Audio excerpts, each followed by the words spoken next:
While Dr. King led the climb to the civil rights mountaintop, there were others on the journey, including some who started a sit-in, not in the Deep South, but in the Kansas heartland. Jim Axelrod met them. If the sculptures in downtown Wichita are designed to salute a certain pioneering spirit, then look no further than this bronze soda fountain.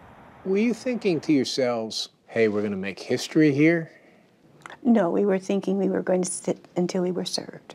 54 years ago this July, Carol Parks Hahn led a group of 30 students from the local NAACP into Dockum's drugstore, where they could get food to go, but not eat at the counter. I simply went in and I sat down, and the waitress behind the counter came up to me, and she took my order, actually.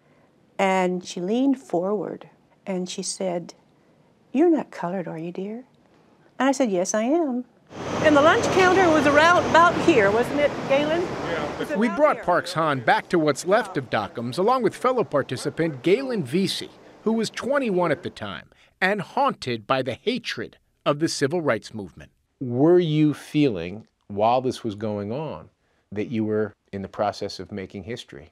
Oh, I don't think at the moment you had time to capture that, because looming not far away was Little Rock, the Montgomery bus boycotts. You were more concerned about your safety. Certainly. That was part of it. Every day they took shifts at the counter, 2 to 3 hours at a time. There was no violence, but the white customers took their business elsewhere. Finally, after 3 weeks, the Dockums desegregated the counters at all 9 of their stores. This was 18 months before 4 students sat down at the Woolworths in Greensboro, North Carolina. But it's that counter that's in the Smithsonian. The story of what happened here challenges an assumption about racism in this country, that it was limited just to the South. Is that? No. Some were aware of it and some were not, that Kansas or Wichita was this way. Kansas and a lot of other places until these students came along.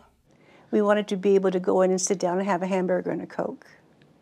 You know, we couldn't do that.